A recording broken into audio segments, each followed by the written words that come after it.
हम देख रहे थे यमुना 4। इसमें प्रभु यीशु ने सामरी स्त्री से बात किया है। सामरी स्त्री ने अनुभव किया है प्रभु यीशु के वचन, उसके शब्द उसने सुन लिए हैं। उसके जीवन में क्या क्या हुआ है उस दिन तक प्रभु यीशु ने उसको बताया। उसे कभी मिले ही नहीं थे और सब कुछ पता था। तो ये स्त्री को अभी अनुभव हुआ कि प्रभु यीशु बहुत महान है, उसको सब कुछ पता है और उसको यकीन हुआ कि हाँ, ये मसीहा हो सकते हैं। और जब प्रभु यीशु ने बोला कि मैं मसीहा हूँ, तब उसको रियलाइज हुआ, उसको यकीन हुआ कि हाँ, प्रभु यीशु मसीहा है। अभी ये सच्चाई उसने खुद के पास नहीं रखा। उसने अपना सब कुछ छोड़ा वहीं पे और वो शहर में गई और सबको बताया, दूसरों को बताया उसने कि मेरे साथ क्या हुआ, मेरा अनुभव क्या है, सच्चाई क्या है। और वो लोग जिसको उसने बताया, वो लोग खाली बैठे नहीं रहे, हाँ कितनी उत्सुक है, कितनी खुश है, वाह वाह वाह वाह, ऐसा करके तुम जो मानना है आप मानो, मैं जो मान रहा हूँ मैं मानूंगा, ऐसा नहीं।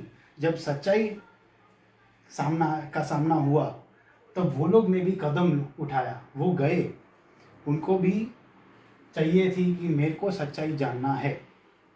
हम बहुत बार ऐसे ही बैठे रहते हैं, हम सोचते हैं हाँ आपको जो मानना है आप मानो, लेकिन अगर गलत हुआ तो, और अगर सामने वाला गलत हो और आप सही हो तो फिर उसका क्या। इसलिए हमें सच्चाई लेके भागना बहुत ज़रूरत है। फिर वो लोग गए प्रभु यीशु के पास और उन्होंने भी सुना कि प्रभु यीशु क्या कह रहे हैं। अभी उनको भी अनुभव हुआ, उनको भी सबूत मिली कि हाँ, प्रभु यीशु जो बोल रहे हैं वो सच में ये साबित करता है कि वो स्वर्ग से आए हैं।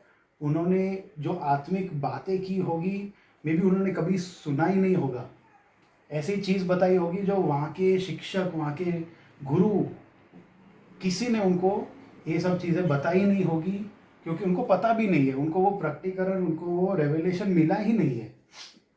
तो उनका विश्वास अभी सामरी स्त्री के वजह से नहीं, बल्कि खुद का अनुभव के वजह से हुआ है।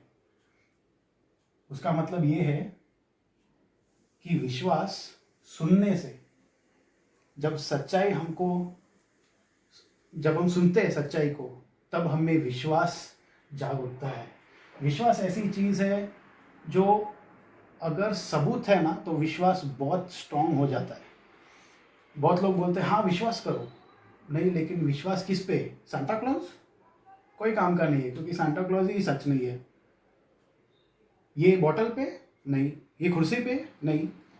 क्यों? कुर्सी कुछ कर सकती है? कुछ भी नहीं। तो खाली विश्वास रखना कोई फायदा नहीं है। किस पर हम विश्वास करते हैं? क्या वो सामर्थ्यवान है? क्या उसको पता है हमें मदद कैसे करने का? क्या हमारे जीवन का मकसद उसको पता है? वो हमें हेल्प कैसे करेगा? वो विश्वास है। तो जब प्रभु यीशु ये सब बातें बताते हैं, तब उनमें विश्वास जाग उठता है और वो विश्वास बढ़ता है जैसे समय जाता है। और इसलिए अनुभव करना, प्रभु यीशु का अनुभव करना बहुत इम्पोर्टेंट है। हाँ, मेरे मम्मी पापा या मेरे कम्युनिटी में, मेरे शहर में बहुत लोग मानते हैं इसलिए मैं मानता हूँ, ऐसा नहीं चलेगा। क्योंकि विश्वास एक बहुत व्यक्तिगत चीज़ है। हमें खुद के लिए जानना है कि प्रभु यीशु कौन है, सच्चाई क्या है, हमें खुद पता होना चाहिए। नहीं तो हम बोलेंगे वो जानता है, वो मेरा फ्रेंड है, वो मेरा मित्र है, इसलिए मैं विश्वास करता हूँ। नहीं,